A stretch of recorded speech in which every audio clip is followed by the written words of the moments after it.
Halo teman-teman semuanya, balik lagi bareng gue, Bagus Judi.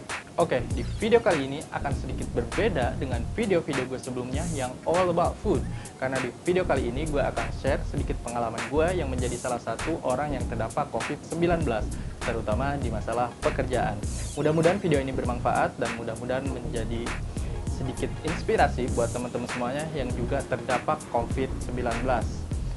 So, tonton video ini sampai selesai.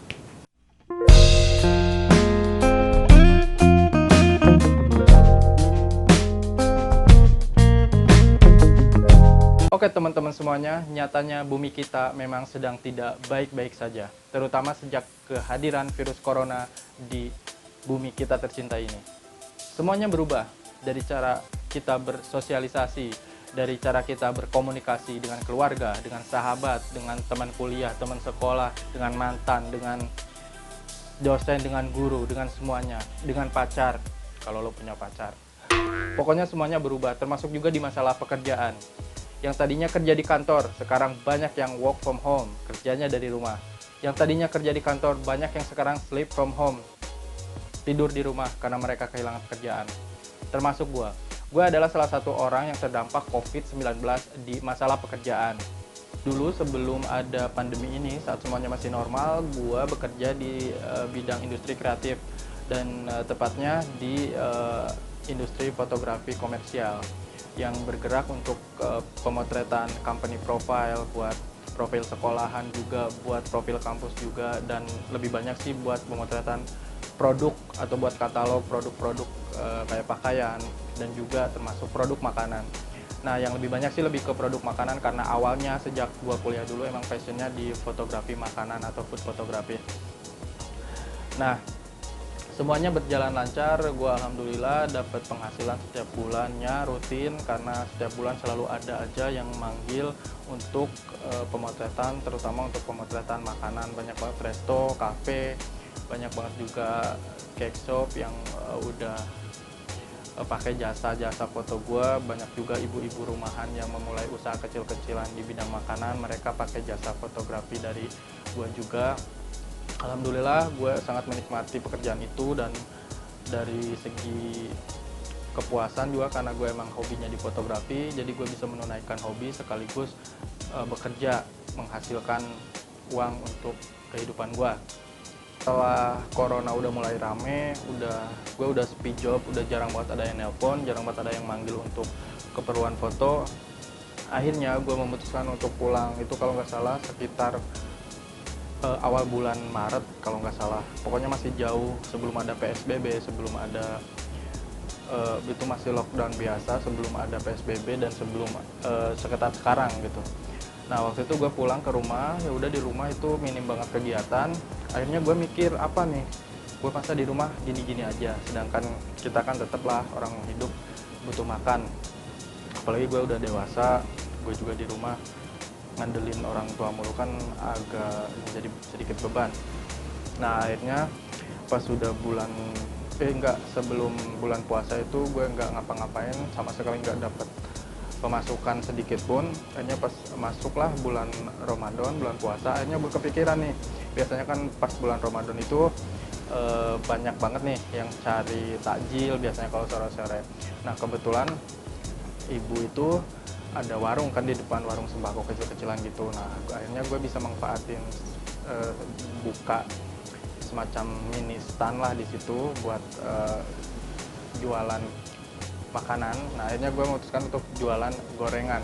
Kalau misalkan ada yang nanya kenapa harus gorengan gitu, Ya karena makanan ini tuh udah familiar banget gitu. Gue udah sering banget masak dulu zaman-zamannya ngekos pas di kampus gitu, dan juga zaman-zamannya pesantren dulu udah sering gitu, jadi nggak susah gitu. berjualan makanan dan gorengan kayak gitu kan bisa dilakukan dengan modal yang tidak terlalu besar gitu. Nah, ya udah gue akhirnya mulai jualan hampir setiap sore, kadang juga gue libur karena emang orang puasa itu kadang labil ya, kondisi tubuhnya kadang fit kadang enggak. Nah biasanya gue tuh jam 2 siang udah mulai mempersiapkan bahan-bahan dasar sama bumbu-bumbunya, kemudian gue udah bikin adonannya sampai semuanya siap. Jadi nanti kalau sore itu tinggal goreng saja, karena kan biasanya aktivitasnya ada aktivitas lain selain bikin gorengan. Kemudian kalau udah mateng itu sekitar jam 4 itu udah gua pajang di depan warung ibu gua.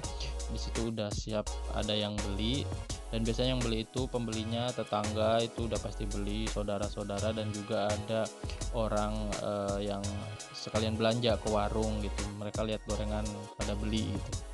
Setelah gue share dulu di grup WA, gue foto dengan kemampuan fotografi gue yang tadinya menjadi kerjaan utama gue salurkan di sini. Gue foto makanannya biar looknya bagus, gue share lewat WA, gue share lewat grup WA, juga gue mulai jualan di Facebook, dan akhirnya ada beberapa yang setiap harinya tuh beli gitu, jadi pelanggan tetap sore-sore. Selain yang beli langsung juga, yaitu tadi ada yang beli online, nanti gue anter pas udah sore menjelang buka, itu mungkin sekitar jam 5 sampai jam setengah 6, gue nganter orderan yang mereka order lewat WhatsApp dan Facebook, karena di sini kan familiarnya Facebook, nggak mungkin pakai Instagram gitu. Karena